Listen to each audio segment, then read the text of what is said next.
Hey there, I am Heidi Powell, and you have made it to Heidi's Lane. I am a mom of 4 beautiful kids, a health enthusiast, and an entrepreneur who, just like everybody else, is learning to navigate the joys, the grief, the love, the messes, and everything in between on this beautiful highway we call life. Now, nothing is off the table here in my lane, so I invite you to cozy up, grab a cup of coffee, join me right here on my couch for real, raw, vulnerable conversation that hopefully helps you learn and grow through this journey with me. I am so grateful you are here. Welcome to Heidi's Lane. All right, you guys, today's podcast guest is a really wonderful guest. We are going back into eating disorders. If you did not catch my initial podcast on my eating disorder journey that I did a couple months back, it is definitely worth listening to. It's a 2-hour journey through my 15-year struggle, documenting all of it, what it was like, what I believe caused it, how I worked my way through it. It is very real, raw, and vulnerable. One thing that I mentioned inside of the podcast is I'm not an expert. I'm just the experienced. I'm not a therapist. So a lot of the questions that you guys asked before that podcast was recorded, and also as a result of it, are questions I felt would be best answered by a qualified therapist. So today's guest is Dr. Morgan Francis, who is I'll read her actual bio in just a second, but she is a licensed eating disorder therapist. She is absolutely wonderful. We actually just recorded the podcast, so we're going to play it next. It was so good, you guys. We talked about everything from what causes eating disorders to the little things you can do to actually work your way through. Just really dived into all of it. A little bit about Dr. Morgan. Dr. Morgan Francis is a doctor of clinical psychology and a licensed mental health therapist. She's the owner of Scottsdale Premier Counseling in Scottsdale, Arizona. Her mission is to break through the mental health shame game. With over 20 years of experience specializing in treatment of body image and eating disorders, Dr. Francis can empower you to make peace with your body and food. You can watch her on Wellness Wednesdays as the mental health expert for 12 News Arizona. She's also a frequent guest on Fox News and serves as a public speaker and consultant on mental health, helping churches, schools, communities, organizations. You can now work with Dr. Francis. Well, you'll hear at the end how you can work with her. But just in short, there were so many light bulb moments for me, so many moments when I heard her talking that I was able to connect why my journey and my eating disorder looked exactly the way it did, why I ended up in relationships that I did totally connected to my trauma and my eating disorder. Without further ado, Dr. Morgan Francis. Dr. Morgan, thank you so much for being here today. Thank you so much for having me. I'm actually really, really excited for this. You had listened to the podcast that came out not too long ago where I opened up about my 15-year eating disorder. Like, it was a journey. It was a battle. And, I'm sure you heard at the end, I was like, gosh, I'm not the one qualified to answer a lot of the questions that come in. And this is a topic. Eating disorders are something that I am asked about quite often because I've been through it. I'm in the fitness space as a trainer. So to have you here as an eating disorder therapist and specialist is just such a gift. And I'm really, really excited to answer. You've seen all my pages of notes. I don't know which ones I'm going for, but we're going to go for some of them. There were so many questions from people, and you and I had said it before the camera started rolling. It's like, there's just so much pain in the questions. And so the people listening today,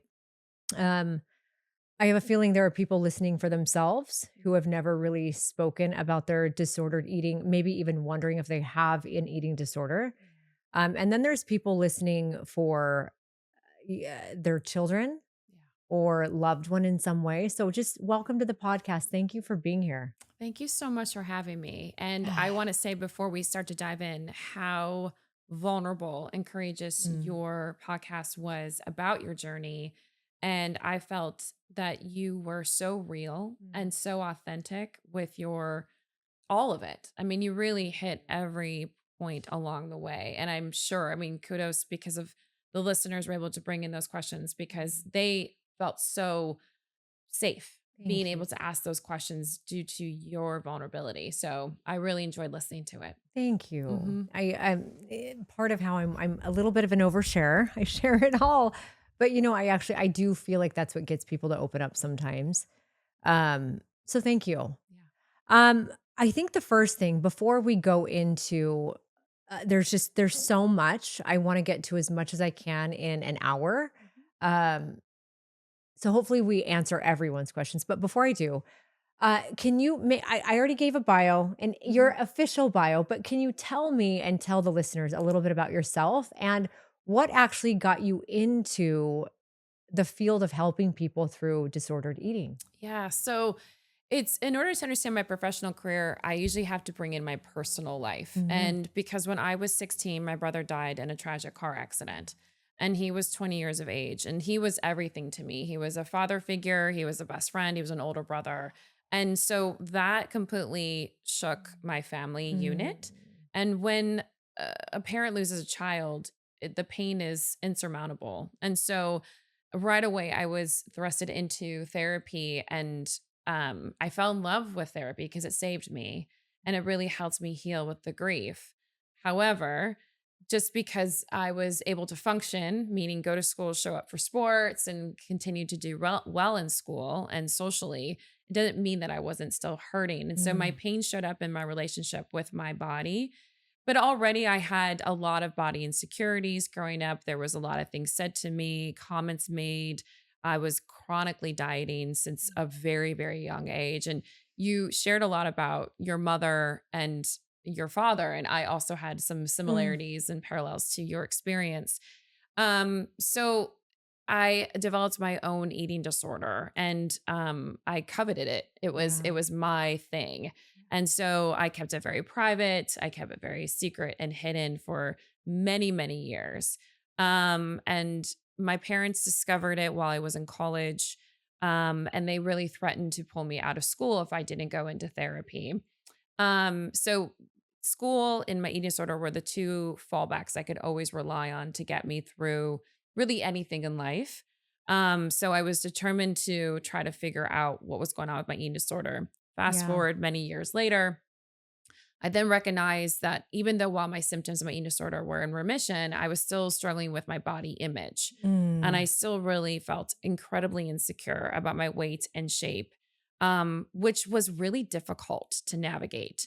And then one day, I remember being on the internet and coming across some article, and the woman said, "You can love your body the way that it is." And that was such a Mm. foreign concept to me. I Mm. was like, wait, no, I can lose my body when? Yeah. Or after I've lost the weight or when it looks like the woman in the magazines. So it was so radical that that I felt I need to discover more of Mm. this. So again, going back to schooling, I really dove into psychoeducation and I just continued to pursue eating disorder, body image, looked at a ton of research, and that's what led me into becoming a clinical therapist. And I got my doctorate here in Arizona and I worked at a private practice for about 10 years, Okay. working with specifically men, actually, before I worked with women around sexual health, Mm. which was really fascinating. And then I had 3 children in 3 years, opened up my own private practice, Scottsdale Premier Counseling, and here I am. Wow. Hmm. I love hearing that story. And I feel like oftentimes the people who contribute the best and help the most are the Hmm. people who have struggled with the same types Hmm. of things that Hmm. as the person they're helping. So I love Yes. that, like, that's your story. And I'm actually genuinely curious. Do you feel like sitting here today, Hmm. you are at a point where, and I ask this for everyone, because this is a common question too. Do you feel like you're at a point where you have fully recovered from disordered eating and dysmorphia? Yes. And I say that confidently because I'm aware of when I'm on shaky ground. Yeah. I don't expect perfection with my recovery. I Yeah. actually expect feeling humbled when the times are getting, oh, I notice something is off. Mm. It's Hmm. a feeling, it's a thought. It's oh, Yeah. that's the old thought. That's the old voice. That's that feeling. And Yeah. I'm really good at being able to, go right to it. And Mm. instead of, avoiding it, instead of, working out or starving myself or going into a binge and purge, which Mhm. I used to do. Yeah. Now it's let's talk about this. Mm. Let's sit with it. Let's be in it.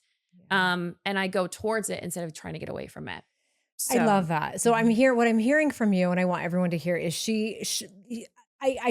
I'm going to say this for me. mhm. And I mentioned this in my podcast. I am 100%. I don't want to say 100% because I think you always have to stay For aware, sure. right? Always aware. 100% and still aware through anorexia, bulimia. Yeah. However, for Yeah. me, dysmorphia is the thing I do love my body Yeah. and I have to be very careful. Yes. Right? I'm still it's like every year I'm discovering new rocks I'm turning over. I'm like, oh, Yes. like this is like I didn't even notice that I see myself this way. And this is kind of a disordered way of seeing myself. So I'm constantly healing things as I'm turning over rocks that are saying there's more healing to do. And Yes. I love that you're sitting here healing. Yes. Um, because I want everyone listening to know that there is hope.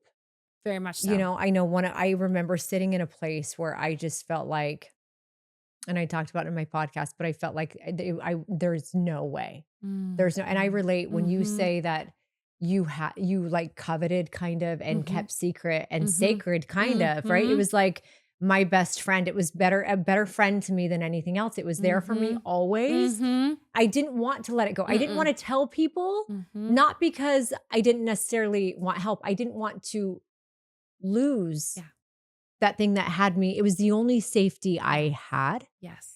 And I really appreciate you opening up about your history and your past. And I want to dive into all of that, and what causes a disorder. But can we start by, for anyone who might be unclear Mhm. of what an eating disorder is, Mhm. um, and how they show up and how they look? Because I have had people write in saying, is it disordered eating when XYZ? Like, Mhm. what is an eating disorder and how can someone know if they might be struggling with one? It's a great question. So, in my field, we use the DSM or the Diagnostic Statistic Manual Okay. in order to diagnose. And so, for a person to meet the criteria for an eating disorder, it has to interfere with your daily life functioning. Mm, So, the three areas we look at is your home life, your social life, or your academic or work life.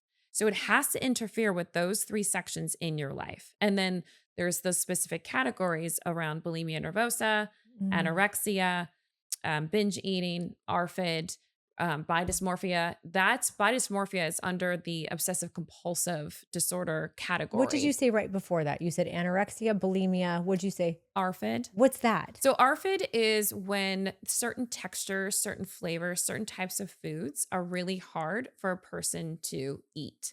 So ARFID means you have, let's say, a teenager who will only eat macaroni and cheese. Not because they're afraid to gain weight, because the Mm, texture is that's the only thing that they feel safe to eat. I Mm-hmm. didn't know about Mm-hmm. that.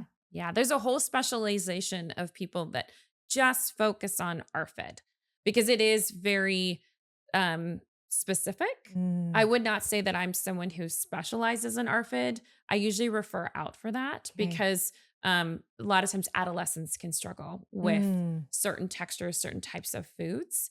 Um, and I think that there's just people that are a lot better at it than I am. So I always refer out for that. Wow.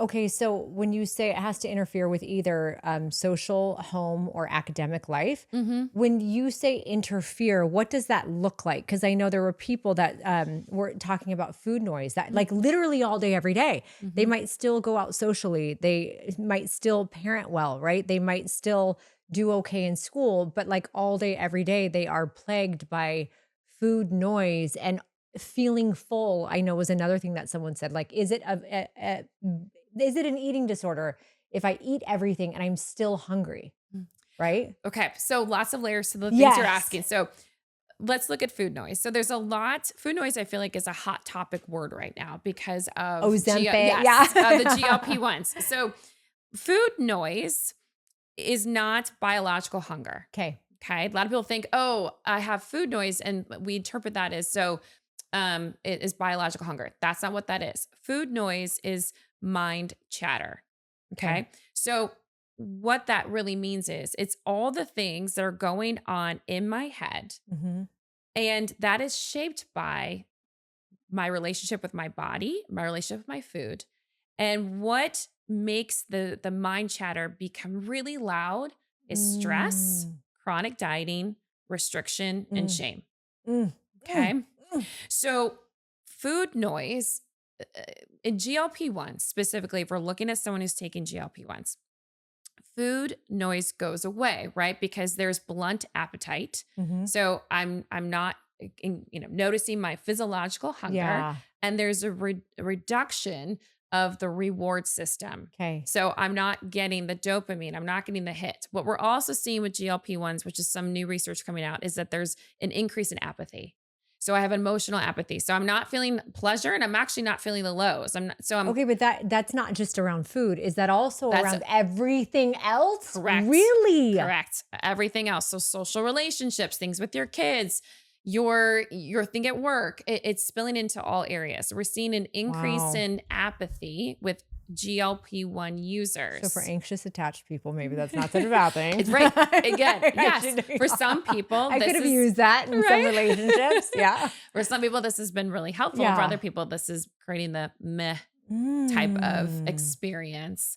So just because GLP-1s silences Mm-hmm. what we call food noise doesn't mean it repairs it. It brings relief. Relief is not repair. So it's essentially maybe a mute button for a Correct. moment. For more than a moment. For some people that I work with, food noise is a constant. I know Okay. food noise was a constant in my head when I Yeah, was yeah. struggling, right? Oh, yeah. All I could think about is what am I going to eat and how am I going to get rid of Mhm. it? I could be having yeah. sex, Heidi, and that's what I would be thinking Same. of. Same. So Everything. everything. It Yeah. didn't matter. So that is an example of food noise. Yeah. So for some people, yes, we want to silence that, but then what? That doesn't mean it's repaired. So Mm. relief doesn't equal repair. Yeah. So body image work is getting curious. What's the unmet need? Body image work is having compassion. I can see you're really hurting right now. Body image work is holding space and listening and tuning into those messages because our body is constantly communicating with us. When we're anxious, we want to get away from it, right? Avoidance. That is actually the number one thing that blocks us from being able to heal our trauma and our pain. So Mm. we actually need to learn to tolerate it, sit with it, get curious about it. And that's what I was speaking about earlier. Like when Okay. I feel that activation, I'm no longer trying to silence that. I'm actually like, what's going on? What do I need to pay attention to? Ooh. What am I missing? Do I need rest? What do I need to eat? What sounds satisfying right now? Oh, okay. So what I'm hearing, and I want to say this, and then you tell me if I'm right or wrong. And well, I want. Is it accurate to say then that people with eating disorders probably should not do any kind of treatment or GLP-1 that would have them shutting down the food noise because we're essentially taking what is asking to be seen and healed and we're saying go away for a bit. Like literally it's accruing interest for when we stop. Is that accurate? I would not recommend it. Okay. So if I'm working with someone in front of Because me, what's interesting, sorry, I'm gonna but I have actually wondered before. I've been like, man, if I back when I was bulimic, would Ozempic or something like that have helped me because I was no longer anorexic, right? I had taken it from being able to starve, and I was just trying to get enough calories, but I couldn't eat a little bit of food without saying, well, the dam is broken. Let me just eat everything in sight. And that full blown food addiction guided my world, right? And yes. so I thought, man, I wonder if people with bulimia, for example, could do something like that and it would help them out. But you're saying that would just numb it. It would numb it. Okay. It's a relief. It's not the repair. And my work is focusing on how can we repair your relationship with your body and with food. And it's an intimate relationship. So I'm constantly assessing the relationship that a person has with their body and food. And if I have a medical let's say, drug or substance coming in, it suppresses that. And Yeah. so I can't necessarily really go to the heart of it. Now, that doesn't mean that I don't work with people that are on GLP-1s.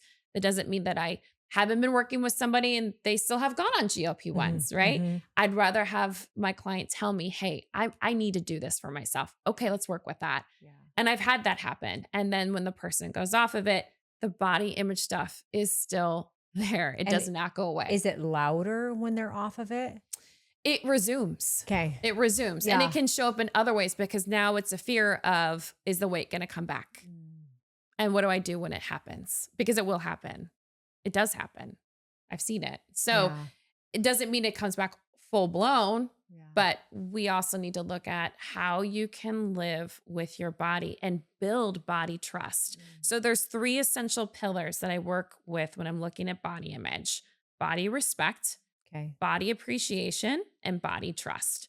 And so if I'm taking something that silences me, I can't develop trust because I don't know. It's blocked. Body appreciation, body respect, and Mhm. body trust. Can you Correct. break those 3 things down and explain them a little bit more? Because there are a lot of people listening that are trying to figure out how to love their body. Yeah. And it's interesting because as I'm hearing, I'm trying to like go back in my head because I don't Yes. have food noise Yeah. at all. Mhm. I don't know what happened. Isn't Like, that amazing given what you've been through? Did you ever think? I never thought. I know. And I know. I can't, I wish I could put my finger on what it was. And it's kind of like, when someone, maybe when they're 80, 90 years old and they have this beautiful family and happy marriage and they're like, what was the secret? And they're like, I don't know. Yeah. But like, we're here, it's just, I think it just was a lot of different things, trial and error, and learning to open up and be vulnerable and talk Mhm. about it, Mhm. learning to love myself by learning about Mhm. integrity and whatever else it's all these little things that maybe hormones, growing out of certain things, getting out of toxic Mhm. relationships, leaving marriages that didn't serve me. So a lot, but yeah. So body respect, body appreciation, and body trust. Can you Yes. explain those? Yes. So they're not in a certain order. So Okay. they're all happening simultaneously.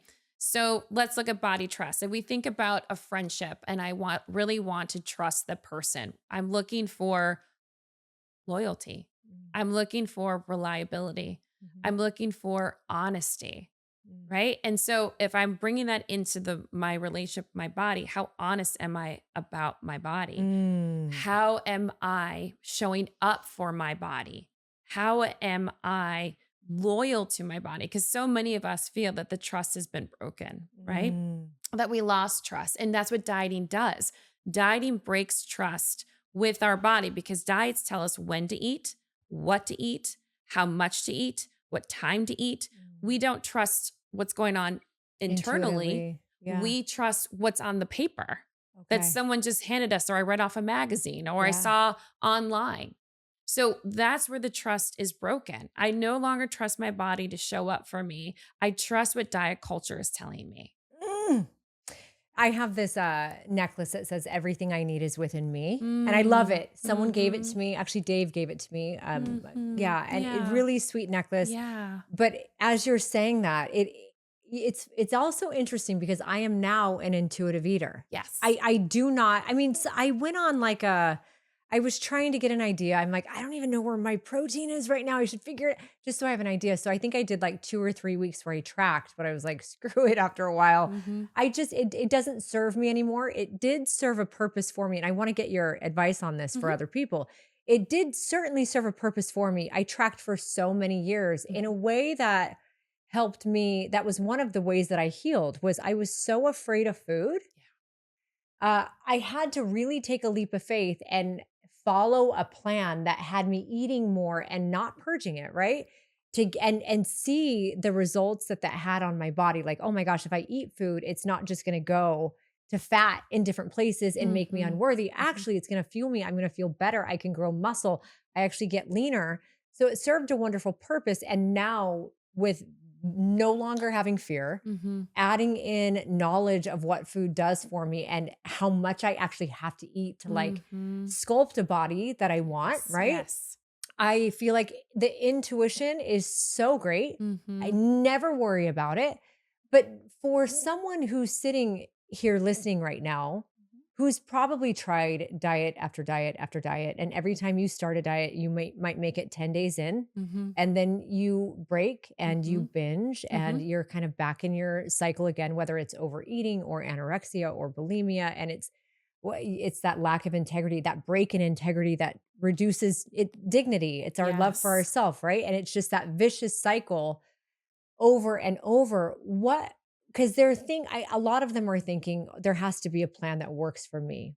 What do you disagree with a plan in general, or how do you work with people? Do you just teach them intuition from the beginning? Great question. So it really depends upon the person. So Yeah. right now I'm working with a teenager who's highly active, right? Okay. She's in her sport. So we really do need a lot of protein, Yeah. right? So yes, we're working on increasing her protein. Mm. Um, and there are certain people that you're exactly right. I need a meal plan. I Yeah. need direction because I Mhm. can't just go from having a diet that's told me what to eat, when to eat, how to eat, what time to eat to, okay, now I've got to listen to my hunger And they cues. don't know what protein is, or yeah. They've shut off those hunger Yeah. cues for years. There's Yeah. no way that all of a sudden those are going to come back on. They're not able to trust themselves. Yeah. I can't trust myself around food because I'll overeat. And that Mm. is sometimes what ends up happening. And that's terrifying. To someone who's a chronic dieter to say, okay, just go ahead and eat and stop when you're full. They don't know what that They don't means. trust themselves. They No, don't trust their hunger mechanism no. to show up. No. Yeah. So it is truly baby steps to work towards that intuitive Okay. eating. And that's fine. And that's where the journey's long. The journey's a long Yeah. one. It's not something that is just fixed overnight or even within a short duration. This is an everyday experience because we're eating consistently throughout the day. Yeah. And it might just be a bite. I mean, I have women right now that we're just trying to get you to have a bite of fruit. Yeah. I mean, that Yeah. fruit is Yeah. scary. Yeah. So, don't worry about the whole banana. Let's just take a Mm. bite of the banana Yeah. and we'll work with that.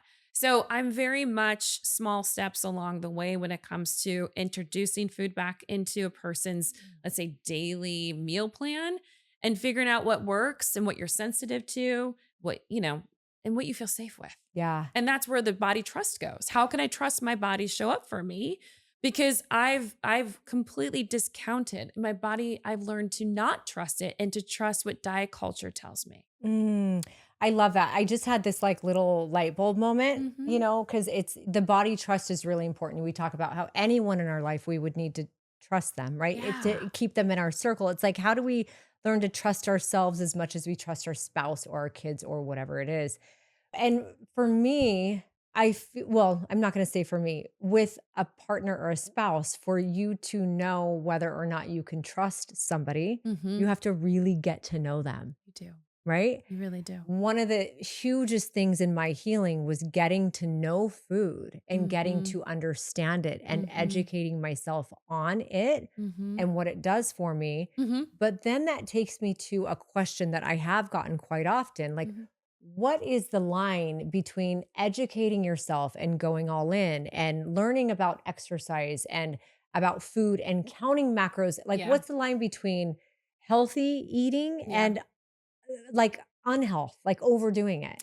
Yeah. So we want to be careful of what's called orthorexia. Oh, what's that? These are so many new names. Okay, so orthorexia is the obsession with health. Right. Mm. So now I'm on this journey and I'm going to become healthy. But now Mhm. healthy is becoming an obsession. So I only eat organic. I only eat at certain restaurants. I have maybe intolerances to food that have really not been medically proven, but I'm telling myself Mm. I'm gluten's off. I can never have gluten, or I need to be dairy free, or I have to have this amount of protein, Yeah. or I can't eat past 7 p.m., or I have to make sure I don't eat before noon. And it's not a fasting issue. We're just these are the rules. Mm. I Almost bring like OCD with it a little it bit. is. Yeah. It's an obsessiveness around being Okay. healthy. And also I pride myself on it. Mm. I'm Oh, special. I know. Yeah. I'm I I'm can think of the video. disciplined. Yeah. I have more willpower than you. Yeah. Look how disciplined I am. I would never ever eat that. I would never touch those things. And Mm. therefore I'm better. I'm Yeah. better. And I'm more elite. And I have this superpower that only I can have and you can't. Okay. So So that's orthorexia. yes. Do you mind if we back up now? So orthorexia is what you just said. Anorexia Can you explain anorexia? Anorexia is the preoccupation with your body weight.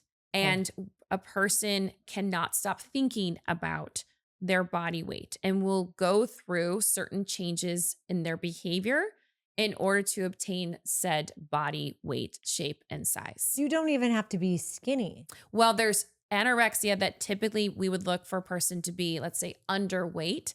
Okay. But this is where it gets tricky because a lot of people think, well, I don't have anorexia because I'm not emaciated. See, and I've heard people say that. Correct. And so there's a qualifier called atypical anorexia Okay. nervosa, which means you're not emaciated. You're not Mhm. under your, let's say, BMI, although I don't use the BMI with any of Mhm. my clients, Mhm. and that's a whole nother topic. But a lot of people I know struggle with what's called atypical anorexia. So I always tell people eating disorders do not have a look. You can never tell how healthy someone is by looking at them. The only real way we can determine how medically healthy someone is to do a blood test. Give me a full blood panel. Yeah. I don't want a before and after. It tells me nothing about it. Don't give me the number on the scale. It tells me nothing about it.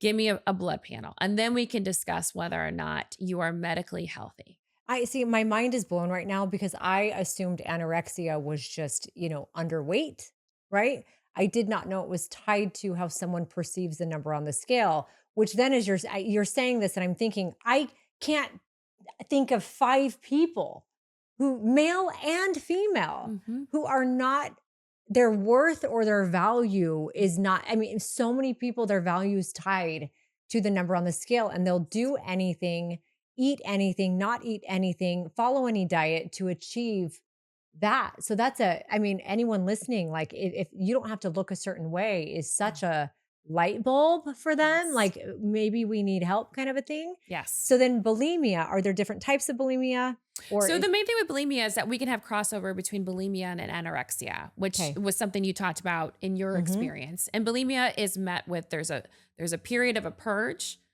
and there's a period of eating, right? So Mhm. I'm eating more food. That doesn't mean I'm overeating or binge eating because I know plenty of Yeah. people that will purge without consuming a large amount of food or a Uh-huh. large amount of Oh calories. yeah. And so there's a purge period there. Yeah. And so there that kind of cycle that goes on and on and on is the bulimia nervosa. So it's very dysregulated, right? And the purge doesn't have to be vomiting, correct? It can be through laxative Yes, use. because I Yes. had a whole phase. Yes. I remember hearing a stat that I couldn't throw up. You can't possibly throw up everything you eat because it's absorbed in your bloodstream. And I remember freaking out about that. And Yes. then laxatives became like a secondary form of purging Yes. to make like to try. What I didn't realize was the dangers. I mean, do you want to list some of them that come with bulimia? There's lots of dangers. As you talked about our teeth, Mhm. cavities, wearing down the enamel. We can have sores. There can be blood that comes up with the vomiting, Mhm. causing I've had that. lots of problems with our intestines. Mm. There's SIBO, there's acid reflux, gastroparesis. There's changes in our bone density. I mean, there's an endless list of medical Mm. damage that we can do to ourselves with, Electrolyte imbalances, oh, right? yes. Oh, yes. Our hormones. Yeah. I mean, there's so many and it's terrifying. And I've worked with women who've been pregnant and Mm. have been struggling with bulimia Mm. nervosa. Mm. So there are significant, severe medical concerns that a person can develop with an eating disorder. Yeah. Yes. And then obviously the other one we did the orthorexia, anorexia, bulimia. Food addiction, like overeating. Is that an eating There is disorder? research to show that there's overeating, but typically I would say that's a binge eating disorder. Okay, so binge eating. Yes, and Okay. what's interesting is that binge eating is actually more common than bulimia and anorexia combined. Wow. Hmm. I have a lot of people that engage in binge eating, and you would never know by looking at them. Really? And see, Mhm. that's a bulimic too. Like I Mhm. can actually spot signs of a bulimic now because I Yes. was a bulimic, Correct. right? Yep. But yeah, their body, you're right. There's no cookie cutter No. look. And some of my fitness professionals are the ones that engage in binge eating disorder more than any other population because of the starvation, because of the They're- deficit, because of the restriction. That once they get done with the show, they're they're craving. It's a frenzy. They're like an animal and they can't stop because the brain is Yeah. like, I don't know when I'm going to go through that deprivation again. And I need to get this food as much as I can in. Yeah, I've gotten a lot of lashback sometime in the past over the way that I have done nutrition and teach nutrition because I Mhm. Mhm. fully believe in never depriving. Yeah. Never. I believe in giving yourself the foods that you love when you love them. And if Mhm. you're scared of them, let's build them in a way that has you not being scared, Yeah. right? Because for me that restrict binge cycle was just so layered with shame. I could never get out of it. And so we'll get into that kind of thing. One thing I want to ask, because you said you have more people who are binge eaters than anorexics and bulimics combined. What percentage of people, because the stats when I look them up are all over the place. I'm always Mhm. like, no way. What percentage of people do you believe struggle with some type of disordered eating or body dysmorphia? Or have struggled? Like, literally, what percentage of people does this touch? So it's important to clarify that an eating disorder is different from disordered eating. Okay, explain. Okay, so an eating disorder has to meet that DSM requirement. Okay, yep. So that's what we talked about. Home, yep. Social, academic interference. Correct. Okay. And disordered eating, I Yeah, mean, that's where, yes, it has completely been normalized because yeah. it's advertised.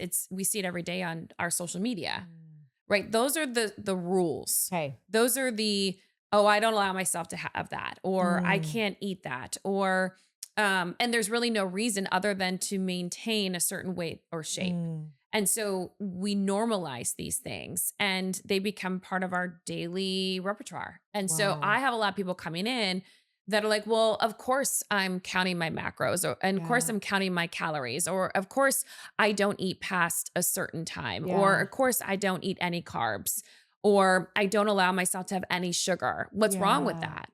And I said, what's wrong with that is because it's interfering with your joy. It's Mm, interfering with you feeling safe. It's interfering with those three pillars: mm, body respect, body appreciation, and body trust. mhm.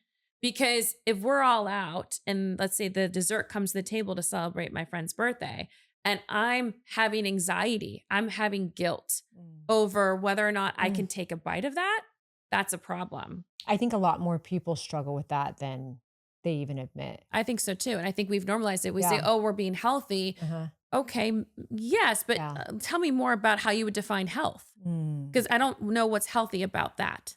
Okay. So then what would you say statistically the number of people who have an eating disorder are? Because disordered eating is probably even higher, right? Disordered eating, Yeah. I would say it was higher. And I would say, it's definitely going to be in the 70% to 80% of the That's population. yeah. And then for an actual diagnosis of an eating disorder, I would say it's less, not because it's not prevalent, but because many people are afraid to come in. Mm. Just like I was afraid to go get help, but I'm sure you were too. That's yeah, I know. I read some stats that said like 20%, and I'm like, no. Like in my mind, I'm like, that's just No. like, and the people and this could be me projecting, but I'm like, the people who say they never have, there's such a fear of opening up. I feel like we're just starting to get to a day and age where vulnerability is really appreciated Mhm. and almost a badge of honor Mhm. to be courageous and say something. Mhm. But, like, I feel like the generations before us, life was meant to be lived very private and our struggles Mhm. were meant to be kept in, which I would imagine, I mean, at least for me, the more Mhm. silent I was about my disorder, the bigger it got. Mm. Is that something you see too? Absolutely. The silence, really feeds the eating Mm, disorder, right? It protects the eating disorder. If I don't talk about it, then it's not really happening. And I also think the vulnerability, especially with your story, Heidi, is that people would look at you and never think anything. yeah. And, the way you look, your beauty, Mm, your authenticity, that's what is sold to us, right? It's yeah. sold like if I lose weight, then I will be attractive enough, successful. My dad will love me. Mm, I'll be appreciated by my mom, right? Like we attach these really positive qualities to weight loss. Mm. And sure, there is research that does show that, right? That if we go in for a job interview, the person that's evaluated as being more attractive is more likely to get the job, Yeah. right? Which is so Which is sad. so sad. And that's just for women, by the way. That's not for Yeah. men. Oh, really? No. So Really? that's not the Wait, same for men. why? Well, it's genderized, right? So Yeah. for women, there's pressures to Look a be certain way. attractive. Yeah. For men, they don't have to have that, Mm.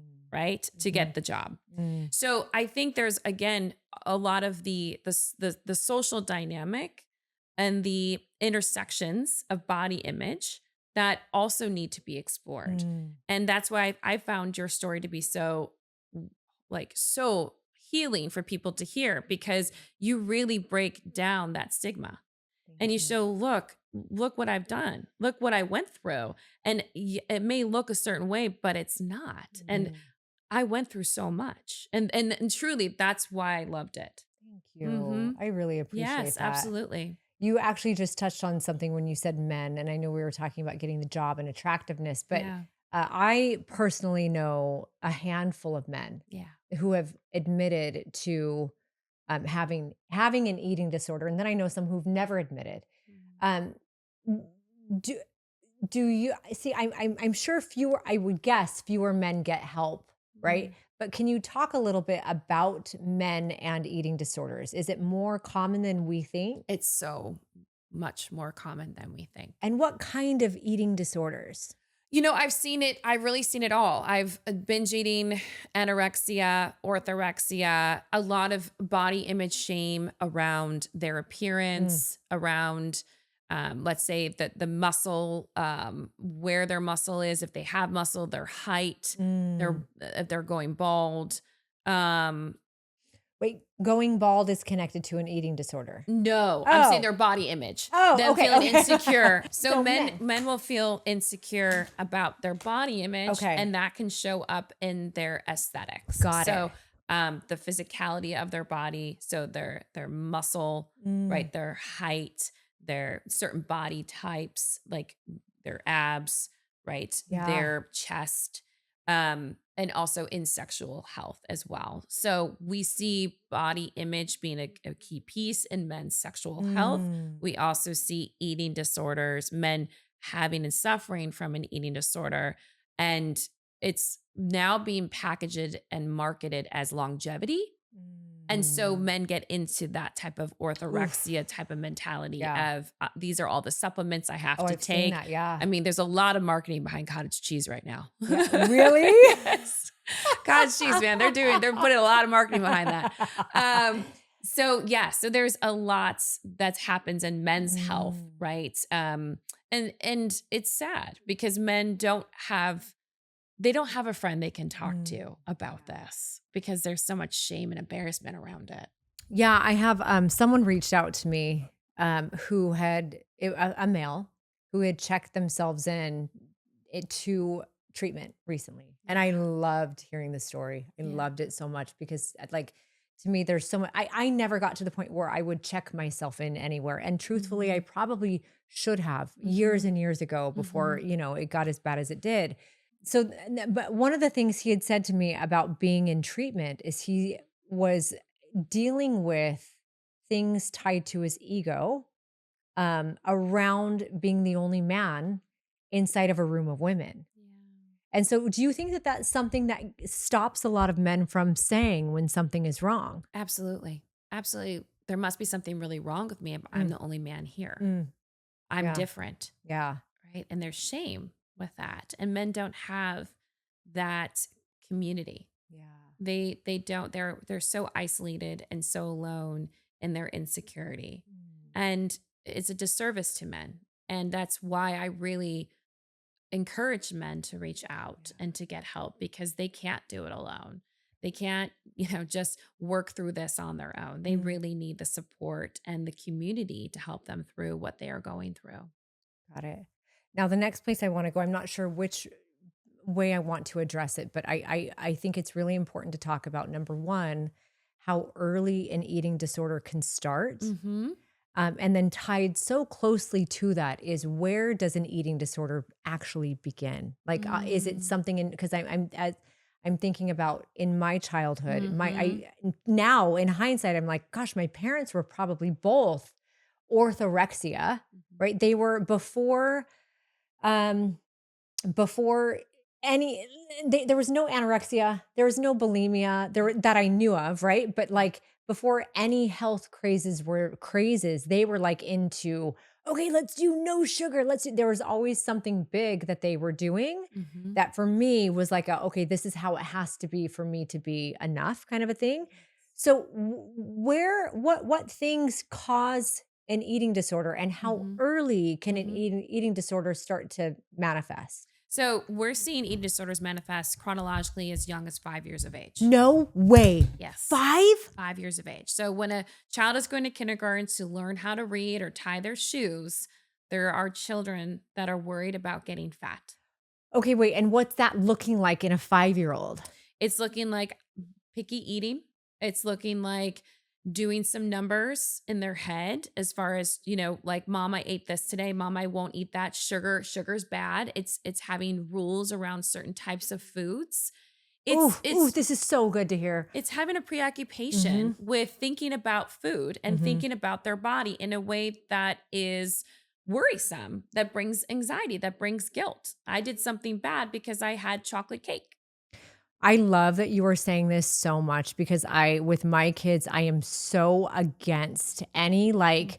um, my kids are around both parents are Mhm. very, Mhm. it's their health. Mhm. I actually specifically try not to talk about food Yeah. generally at all.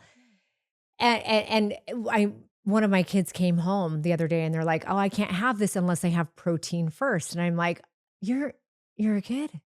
You can have whatever you want. Like, Right. you're okay." Right.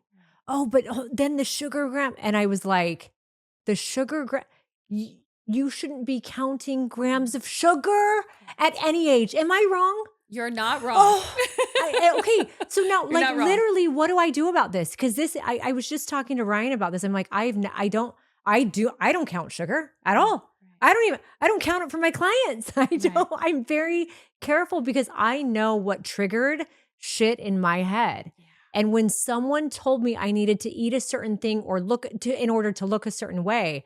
So this whole thing is like new. And she's not the only one. No. All the kids that age kind of talk about it. Correct. What do you do as a parent when your Mm. kid comes home Mhm. and they're wanting to count grams of sugar?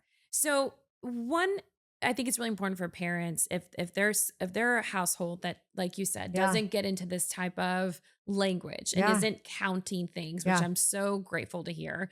I Yeah. think it's really getting curious and sitting with your child and say, how did you hear this? Okay. Where is this information So coming what if you from? know where it came from? If you know where it comes from, I would say, can we challenge that? Okay. So Okay. one of the things I love teaching my children, teaching my young adults is what's called media literacy. Mhm. So being able to ask yourself, what do I think about that? Mm. And not just allowing that to be my truth just because someone said it. So what do I think about? Does that fit for me? So do I need to be worried about sugar? I I think don't. in this child's brain, Yeah. there's a worry about too much sugar, Yes. that it will cause diabetes, Yeah. right? So But this child is my kids are all very fit and correct. small. So let's look at what it looks like to medically be a diabetic. And Yeah. where you are at is Yeah. not where medically you Yeah. would be diagnosed with diabetes, Yeah. right? So that's where psychoeducation can be really an effective tool Mm. to help a child, to help them understand this is not something you need to fear. And if there's someone in your family that is struggling with Mhm. diabetes, let's talk about that. Yeah. Because clearly you're dealing emotionally with a lot of worry and anxiety about their health. Mm. And then we project it onto us. Okay, so as a parent and Mhm. parents listening, because a lot of the questions in here were like, how, and I get this a lot too, people saying, well, you're in fitness. aren't you going to pass that right along to your kids? I'm sure there are It's things we because pick you're in up on fitness, and because you went unconsciously. through what you Yeah. went through, that you're not going to pass it I'm along to your telling you, kids. it It's is quite the like opposite. the exact opposite, Yes. right? It's Now, the exact opposite. yeah, Yes. I do think that there are some social pressures that come when you or your family are either well known or in the Yes. spotlight, or we feel like we need to be enough for mom and dad, and maybe mom looks a certain way, and so we create Yes. pressures Yes. that might not be, they're like indirect or whatever. So I think Correct. but what someone had actually asked a few people, what should we as parents do and avoid doing? Like, Mhm. what are your top tips to do and Mhm. avoid doing uh, around our kids to Mhm. make sure we're giving them the best chance at not developing eating disorders Yeah. and disordered eating? So the number one question I get asked Mm. is, how do I make sure my kid has, it doesn't hate their body? Yes. How do I make sure my kid doesn't hate their body? Yeah. That's the number one question I get asked specifically from moms. And it's always this answer. If you want your child to have body confidence, then you have to work on your own body confidence. I knew you were going to say that and I had chills. You got to love your body first. Starts with you. It Oh. starts with you. Children learn through social modeling. Monkey see, monkey do. Mm. So I cannot expect my child to have body confidence if I'm sitting there and not eating with you because mommy doesn't eat dinner because mommy's on a diet. Okay. If I'm not allowing myself to have certain foods because I don't want to get fat. If I'm sitting there feeling insecure and not getting into the photo with you, or Mm. not getting my swimsuit on, or not going on the vacation, or not getting on to the beach, right? I mean, we could go on and on. All the things that we allow society to say you're not allowed to do based on your weight, shape, and size. Okay, so am I hearing you correctly, or am I hearing correctly when I hear no matter how much we think our kids need to eat a certain way, Mhm. count their protein, Mhm. because we do, like we Mhm. shouldn't be shoving that on them, right? We don't need to be shoving it on them. I mean, we really, again, it goes back to that intuitive Whether place. like, because I know a lot of parents, it's like, this is what works for me now. That was my parents when I was younger. They're like, this is so awesome. This is what works now. All protein, all protein. Mhm. And so I think a lot of parents might think that they're sharing with their kids and doing good by saying, but a child, like what I realized for me, like I heard what my parents were saying different than how they said it because my brain was undeveloped, right? Like I'm young. And so when a parent is trying to get a child to go on their health crazes because they care, we probably should take a step back. Well, I would look at why that's so important to the parent. Yeah. Why is it so important to you that your child has a certain amount of protein? Mm. What's important to us is making sure our Mm. child is kind And yeah, and and healthy. and They have and healthy. energy. And I would have defined healthy as variety and volume. I was going to say energy and feeling good, That right? too. Yeah. Yes. Like getting a good night's sleep, Ah. is able to cope with stress, is able to talk about their feelings, is able to regulate their feelings, has coping skills, has a nice social group of friends, stays off social media, but has obviously some connection on social media, but not to the point that it's sabotaging their time and their energy and their mental health. So I think we need to be really clear on how we're defining, I want my kid to be healthy. Because when a parent's telling me I want my kid to be healthy, the first question is, how do you define health? I love this. I love this Yes. conversation so much. And I do have a lot of parents coming to me, usually in more social circles, worried about their kids' weight, Mhm. right? And wanting their kids to slim down. Like that's a very, Yes. and it might be this Yes. area that I'm in, but there's a lot of pressure. And I always, I mean, both of my boys were insecure about, baby fat until they Yes. started growing. And I always Yes. said, like, let your kids do and be what then who, like, let them do what they're going to do. Right. Let them be who they are, have healthy options Right. available. But like the second you start telling them they can't eat a certain thing, They're going to sneak it. yeah, they're going to sneak it. They're going to lie. Like I know Yes. how to lie because I had to lie, right? I know how to Yes. sneak things. Yes. And then it says, oh, I'm not enough. Right.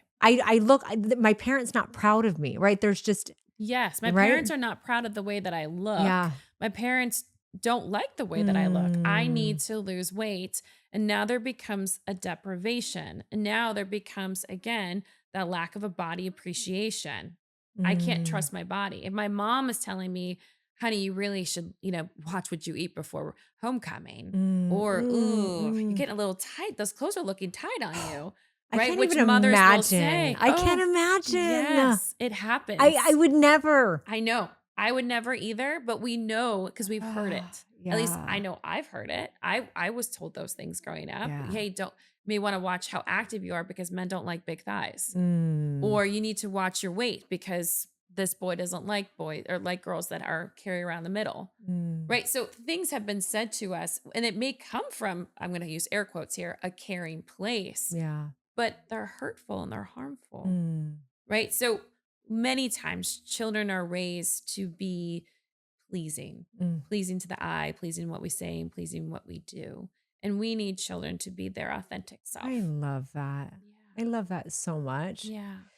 So we're talking about kids and how these disorders can start early on, but I want to Yeah. fast forward to like are there examples or cases where eating disorders develop in later years, Oh, 30s, 40s? Because yes. I'm in perimenopause and my Mhm. hormones are shifting, and I'm just hearing like comments are flooding in from people who are going through things for the first time. And what hits my heart is like this I feel like a lot of them are going through the stresses that I felt when I was in my disordered eating days or eating disorder days. And so are you seeing, is it more common for these to develop in perimenopause, menopause? They can develop really at any Okay. time. I think for the women that are developing, let's say, an eating Okay. disorder, specifically meeting the criteria that's found in the Mm-hmm. DSM, there's been an undercurrent. Okay. There's been an undercurrent of, let's say, disordered eating or insecurity about their body weight and shape and size or struggles with their body image. And it's Mhm. just now manifested in later in life. So it's always been There's there? been a current. Yeah. Yes. Yes. Okay. Like a There's lack of self-love or body love, correct. respect, respect, appreciation, and trust, right? Correct. Yeah. Yes. Yes. Okay. Yes. Yeah. Yeah. So it can evolve. And I think, again, there is so much information that's out there on the internet. I can see why it becomes so overwhelming and crazy making. And of course, we want to feel good in our bodies. And definitely during that perimenopause and menopause period, we're not. Yeah. I mean, we're really going through it. We are. And so what's something Oh. we feel like we can have control when we feel so out of control? Mhm. Our food. Yeah. So to me, it makes sense. And that's where, again, having a supportive network, working with a therapist, finding what's right for you is Mhm. going to make the most sense. Okay. Well, I'm going to actually read some direct questions Yeah. because I want to start talking about tips and tools and things that people can do to like help certain situations, if Okay. that's okay.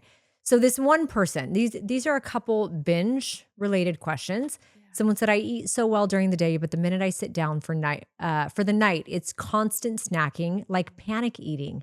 Perfect calories during the day. I was massively overweight, lost 8 stone. Now I have fear of going back to that, and it means I'm constantly calorie counting and then eating a lot at night. What can I do?" Yeah. And then That's, another one, I'm just going to say one more. yeah. Why does constant food noise or thoughts about food never stop to the point of Mm. binging? Mhm. Okay. So I think we talked earlier about the food noise. And Mhm. so instead of being mad that food noise is happening, I would actually get really curious about what the food noise is saying. And what does my body need? What is my body trying to communicate to me? And instead of being mad about that, let's get curious, have compassion, and let's develop some safety around the food noise. As far So as it's just it's information. Oh, information, it's like, oh, cool. my My body's body's talking to communicating. me. Yes. This is a beautiful thing. I'm at night. I counted calories for the day. So how Mhm. can someone figure out what it's saying? So I would say start asking, like sit in a place, right? That's quiet, that's, not having Don't distractions. numb with a TV Don't know show. with a TV show or your phone. Yeah. Sit some quiet place and close your eyes and really Mm. take some time to take some deep breaths and tune in. Where is the energy in my body? Mhm. Right? What am I noticing? And let's put our hand there and let's breathe where the energy is. Okay. Okay. And lean into any thoughts, any feelings that are coming up. And again, nothing's wrong. There's no judgment here. Mm. There's no, I shouldn't be thinking that, or I should have done that, or That's wrong of me to feel. It's just taking information in and we're Mm, getting curious about it and we're tuning in because most likely it's something that you have needed for so long. mm, And yet we're convinced that you shouldn't ask for, right? That you shouldn't take in mm, because it could be a lot of reasons. You couldn't, the people around you weren't safe to ask for help, mm. right? Can you give an example? Because not many people feel comfortable being with themselves and understanding what's going through their mind. So if someone's sitting there, can you give just even a simple example of what someone might tune into, what they might hear, what they Mm-hmm. might be looking for Mm. when they're sitting there? So I love that you use the word people may not be comfortable Mm-hmm. even spending time with themselves. Mm-hmm. That's exactly what Mm, we need to work on, right? That is, I don't know how to be with me. And mm, I need to be able to learn how to have that relationship with mm, myself, right? So that I don't feel so scared mm. checking in with myself, right? So we know from research it's very cathartic to have a pen and paper in hand Yeah. versus having a phone and typing or even a computer. So what I would say is start journaling. Start allowing Which is that. so hard to do. It's so hard to do that pen and paper, I right? know. But it could be honestly 5 minutes. It Yeah. doesn't take much. And so, really, I often talk with my clients about morning intention, nighttime reflection. Mm, So, morning intention is what do I want to see from myself today? What am I inviting in? What am I waking up with, right? Kind of setting yourself up for the intention, nighttime reflection. What happened today? Who mm, did I come in contact with? What did I feel? What did I notice? What triggered me? mm, Where did I feel safe? Right? Where did I feel like I belonged? mm. And so, really getting to know ourselves in the morning intention and nighttime reflection can be a beautiful way to start learning how to be comfortable with ourselves. I like that. So you just said a word I want to dive into a little bit. You said trigger. Mm-hmm. And I think I remember hearing some science around the amount of time a trigger can last. I don't know if this is with an eating disorder too. If there's like a say a trigger or a if someone's wanting to purge or binge and purge, is there some like because I'm thinking as you said journal, I'm like, could someone write for a certain amount of time and does the trigger actually pass? Is that a thing? So, triggers are painful memories. Oh, Mm-hmm. Trigger is a painful really? memory. Yes. And the memory can be stored in our body. So, the memory doesn't mean that it's like an Mm, image or an actual sequence of events. It could be a painful memory that's stored in our body because that is where a lot of our emotions go is in our bodies. Our okay. bodies are constantly communicating to us. Mm, So if I have a trigger, I'm going to do a visceral body scan, meaning I'm going to tune into my body, figure out what's going on, what's coming up for me. And then, or if there's an actual image that's coming up, right? I'm going to breathe through that. And I need to find that window of tolerance to mm, get me through to a place to feel safe, to mm. bring the safety back in. So what I'm hearing again is trigger happens. Once again, get comfortable being with yourself Find safety. So safety, in your emotional safety body. in my body. And Yeah. again, a lot of us are told not to feel safe. Yeah. We've been, made not to feel safe in our bodies. Our bodies are not trustworthy. And Hmm. that's where that repair works. Yeah. Which actually now takes me to my I never felt safe, always looking for a relationship or a man to make me feel safe, leading to relationships and disaster, right? In a lot of Hmm. ways. Do you find that there's a connection between eating disorders and disastrous or toxic relationships Absolutely. 100%. for that reason? For that reason, because if I'm not feeling safe within my body, Mhm. I am going to look for things to confirm that I'm not safe. Oh, so we're like we're like creating that toxicity. Correct. I'm subconsciously going Wow. to affirm that. I'm going to put myself with people that are going to continue to violate my emotional safety. Yes. My sexual safety, my financial safety. Yes. Wow. Mm-hmm. Mm-hmm. Interestingly, the relationship I'm in now is the first safe relationship I've Mm-hmm. ever been in. So I'm like hearing, and Mm-hmm.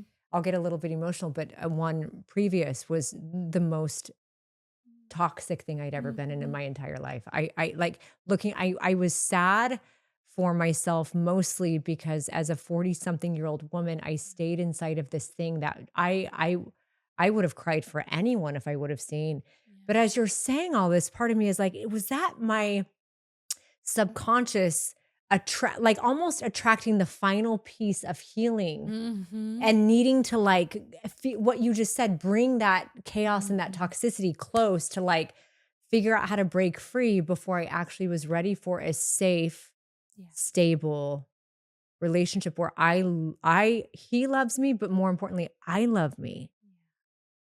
Yeah. I love that you have that Oh. because you've deserved that. And I think before this safe relationship, the part of you that wasn't able to have the safety with yourself continues to look for people that will continue to abandon you, Oh. right? And they will. They'll abandon us emotionally. Mm, They are mm. unable to show up. And we just think if I can just get them to I know, to understand it, see to me. see me, Yeah, if if I can they just get them to understand, then they'll stay. Then they'll love mm, me. And so we mm. have to work for love. We tell ourselves that we have to prove ourselves. One of the biggest signs of trauma is getting a difficult person to love you. Wow. Mhm. Mhm. I've been in trauma for most of my life. Yes. Yeah. Wow. I mean, that's like mind blowing to me in so many Mhm. ways. And it's Mhm. really interesting to know. I mean, I'm sure there's almost a mold, certain molds. There's really not a mold, but I am a mold. And, Mhm. if you were to take my life from the beginning and, how I grew up and what my parents were like, which was really, not intentionally harmful around food, and just see the path that I traveled with the relationships and the eating disorder, it's like, oh, it's textbook, right? Like, Yes. you can see why I Yes. traveled the path I did. And that for me, coming to grips and understanding that uh, has actually helped give me grace, Yeah. like help me give myself grace and help me um, forgive myself for a lot of the ways that I Mm. was when Mhm. I didn't love myself, right? Mhm. And that's And such a big yeah, piece of our healing, yeah, the forgiveness. And yeah. that's so healing to our shame Mm, to have that compassion because I know in my eating disorder, the part of me that was showing up in my eating disorder was not a good person. yeah. I was really good at deception. I was really Mm. good at manipulation. Me I was too. really good at getting you like to believe a version of myself that never existed. Yeah. And so I had to really go through that path to forgive myself and have compassion for the Mm. part of me that was wounded, that was hurting others, that wasn't a good friend, that wasn't a good daughter, that Mm. wasn't a good partner. Yeah. And so I truly believe in our eating disorder work, forgiveness is essential Yeah. because that comes back to the trust, Mm. right? And we respect people that say, I'm really sorry. Yeah. I own my stuff. I take accountability for that. Mm. So commenting also a lot of what I remember from your experience with your parents, a lot of it was transactional. Yeah. And so it makes sense Mhm. why you latched on to the eating disorder because it was so intimate. Yeah. It was the only Yes. thing that like yeah, it was just there for me always. Yes, Yeah. always. It was And constant. every other relationship was always Mhm. transactional, Mhm. always. And one of the things I find, although I'm in a healthy relationship now, and I'm healthier with my relationship with myself, always growing. Mhm. What's been difficult, and I've heard people talk about this in my DM, I get a lot of very personal DMs, is um N f remem there are people who knew me at Mhm. you mentioned deception and Mhm. lying, and I'm a master liar. I Mhm. can do I've learned to be, to protect myself, to not get Mhm. in trouble, whatever it was. Um, but, people who I may have hurt in the past, who I've Mhm. done my own forgiveness work on, still see me as the person who hurt them Mm. decades ago, Yeah. right? That's hard. I hate feeling that way. And I've had people say that, how do I get my spouse or my mom or my dad to see who I Mm. am now after Mm. all of my healing work instead of the person who lied during my addiction or my eating disorder, Mhm. Mhm. That's a really tough thing. It's a really tough thing, and I would say that's not your Yeah. responsibility, Yeah. right? Yep. Because that's them holding on to that person. So why are they holding on to that? It's up to them to figure out. Exactly. Yeah. Exactly. Yeah. Like Okay. that's not my responsibility to make sure you know who I am. I know who I am. Yeah. I know Ugh. who I am. And I Ugh. love who I am. Yes. I love Yes. who you are. I love you too. Okay. Can we do some rapid fire Yes, before we let's wrap do up? I it. want to make sure I'm not missing anyone's questions. This is really important. Okay. And a few people asked it. I'll just say it one way. They said, which one do I want to read? How do I support my son's girlfriend who's inside of an eating disorder? And how do I support my son? So how do you help someone get help who's not you? That's so tough Yeah. because, you know, as a mom myself, if my son's girlfriend was going through this, I would just have so much compassion for her. And I would really want to make sure that she knows she's safe in our home, that her body, her relationship with food is never going to be what makes her interesting. I often say, like, your body's the least interesting thing about you, right? I want you to feel safe in our home. And I also would not want my son to feel that it is his responsibility to make sure she is safe, that he can support her. But at the same time, he needs to allow her to get the help that she needs, right? I love this so much because I feel like safety and providing safety is literally like it's what healing is created inside of. Absolutely. It's what starts healing. Yes. Yes. I love that. So if anyone is dealing with or has a loved one inside of an eating disorder, just be a safe place for them. Be a safe place because they may not be ready to go get help. Yeah. And help doesn't, I mean, obviously I'm being a therapist. I know how helpful and effective therapy is for an eating disorder, but I also know not everybody can afford it. Yeah, I know and that was another thing. Someone had said, I'm on disability. How do I get help? Exactly. It costs nothing to love yourself. Oh, it costs nothing to love yourself. I love that. I love that. We can love ourselves for free, right? And we can do that by understanding how we talk to ourselves and really practicing the way that we talk to ourselves, how we treat ourselves, how we talk about food, right? So it's really about taking care of ourselves. And so it might be, I'm tired, I need to rest. And that's how I take care of myself today.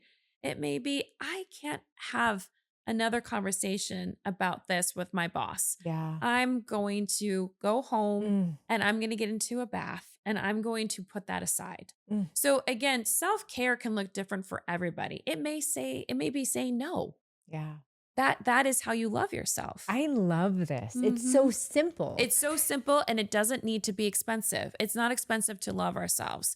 So we don't have to be investing in capitalism to be able to take care and nourish ourselves because nourishment is an experience that we provide ourselves. So how we eat and what might need fixing or help around how we eat can actually be helped by just practicing loving who we are. Loving who we are. Practicing saying yes to us and no to someone else. I love that. One of the things I tell women is make sure you have one hot meal a day. Okay. Why? Because women don't have warm meals. They'll have things that are convenient, that are on the go. Typically, my kids' leftovers. Yes, kids' leftovers. Like I'll just eat the rest of this, and it typically doesn't even involve maybe a fork and a knife. So I always tell my females. Okay, thank you. This is good for me. One hot or warm meal a day, something that feels nourishing, because that is nourishing. I mean, it reminds me of that book, like Chicken Soup for the Soul. Yeah. What was that? Yes. Jack Canfield. Yes. I interviewed him on my podcast. So that's what I want. I want you to have something warm every once a day. I love, because I'm hearing that. I love that you said this. I'll never forget that now. I never placed any importance on it because I really am like, well, the kids, it's more important to get them warm food. But also, I always tell people, speak to yourself and treat yourself the same way you would the most important person in the world. And we have to be our most important person in the world. So I need to feed myself, make myself meals, which I'm such a efficient person. I'm like, I don't have time. Yes. So that's Okay. exactly what the work is to make yourself a priority. You make time for you Oh, because children, again, learn through social modeling. Monkey yeah. see, monkey do. So Yeah. we can tell our children till we are blue in the face how Yeah. amazing and wonderful they are. But unless we are modeling that ourselves to Okay. ourselves, they are going to model us. So good. Hmm. Okay. We answered some really good We questions. did. I mean, we didn't answer specific, but like I feel like we encompassed everything. Hmm. I think the final things I want the listeners to hear is um because there was so much. And sometimes when there's so much, it's like, okay, where do I even begin? Where can I go? What resources are available? So can you speak to that? Yeah. So there are tons of resources online. Podcasts like yours, right, is a very important resource. Mm, And being able to bring in that psychoeducation and know that you're not alone, mm, that you don't have to struggle and go through this alone. mm. So maybe it's letting your best friend know that you are struggling. And letting people see that you need help. And Mm, so I've had friends of friends reach out and say, "Hey, my girlfriend's really struggling right now. What do I do? How do I get her help?" And so being able to talk with the therapist mm. and ask them the questions, if therapy's in your space, to be able to ask, is this a good fit for me? Yeah. Can I come in to talk with you? And really making sure that you feel comfortable with the therapist that you are working with, because at the end of the day, it's all about the relationship. Right. There is tons of books out there that people can read. Mm, Being able to start with, like we talked about earlier, journaling, mm, right? And giving yourself the space to tune into yourself, building that body appreciation. So I love having gratitude for my mm, body, mm. right? Like my body showed up for me today, right? Yeah. My body was able to heal from the flu. My Yeah. body went and worked out and had an incredible workout, Mm, right? So it could be anything, having the body respect. I'm going to talk kindly to myself mm. today. I'm not going to tell myself that I'm ugly, that I'm gross, that I'm fat, that I need to lose weight. I'm going to talk kindly to myself. And if you don't know how to talk kindly to yourself, Mm, talk to yourself as if you were talking to somebody that you love. mm. I love that. So I'm hearing share with somebody, which I mean, that was like, that took years and years for me to do. And I swear was the beginning of healing. Share, Yes. journal, Yes. which is really hard to make time to do, but very important. Uh, in the journal, could it be something where they just every day commit to even writing one thing that they appreciate about their body? Gratitude. Because Yes. I'm hearing that and I'm like, I should continue to do, I should Yeah. do something like that every day, just Yes. because, gosh, this is like the one home we Yes. get. It's the one. This can go away, like everything can go away. This is the one that is with us until Yes. our soul leaves our body, right? Absolutely. And I love having discussions around the dinner table with my kids and ask them, what did your body help you to do today? Oh my gosh, that's so good. Hmm. Okay, I'm So we remembering have that. conversations about what our body help you do today. What made you feel alive in your body? Ah, What did you feel good about in your body? How did you help another person today? Because again, I think a lot of it is helping our kids help other kids feel good in their bodies, right? mm, And being able to, again, like say, would you like some more of that? yeah. How does your tummy feel? Oh, Checking in with yourself, with your children as well. So yeah. around food and also the body image piece, what made you feel alive today? Or how did your body help you today? I'm gonna have to have you text these to me. I'm gonna put them in the show notes. I'm not kidding because Yes. like this is such a huge takeaway for parents to Yes. know like how to communicate with and just start the process of body awareness. Yes. I love that so much. Okay, Thank you. good. This is awesome. The other thing, you have a course, an Do. online course, and I want to make sure we talk about that because Yeah. I've never come across an online course. You said this is both for people struggling and for providers, correct? Yeah. So I have one course called Get Your Life Back. And it's really Mm, about, because to me, my eating disorder was the life thief. mm. It stole so much of my life away Yeah. from me. And I Yeah. missed out on living because I was so consumed with my eating disorder. Mm, So I really wanted to help individuals get their life back. And so I broke down the 10 principles of intuitive eating in a way that really gives you the tools so yeah. that you know exactly what to do, Ooh. because it can be so overwhelming when we read a book or we're doing something, we just don't know where to start, and this just says, okay, try this today. And so it really breaks it down into very actionable steps that a person can take.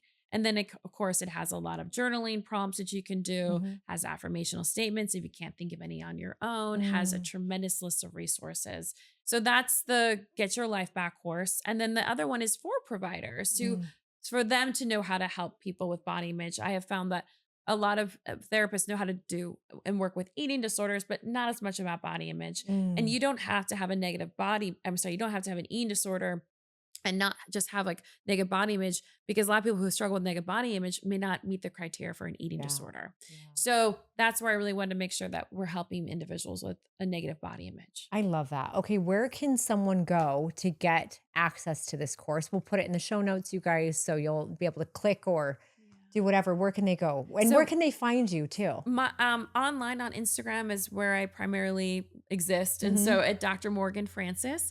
And then my website is www.scottsdale And either of those locations, they can find information. I have tons of resources on both that they can download for free. I love that. Mhm. Okay. Before we go, what is one final thing you want to leave our listeners with? Well, the final thing I would say is you have one of the most wonderful people right here, and that is you I and your ability to make thank people feel so you. comfortable and feel so safe. And I really feel through your story and sharing what you went through is going to serve and to help someone else who didn't think that they could share their story. So Thank I you. really feel that people listening to you and all that you've been through is Mhm. going to help them get through what they are going through. Thank you. I Mhm. really appreciate that. Absolutely. Thank you for being here. And Thank thank you you for for doing this having was me. I really am so happy we met. Me My mind too. now is like, oh my gosh, we could do so many. I know, You're there's like, so much. you have a book to write. You got a bunch of stuff to do. Thank you. I Thank you. appreciate it. Absolutely. Thank you for having me.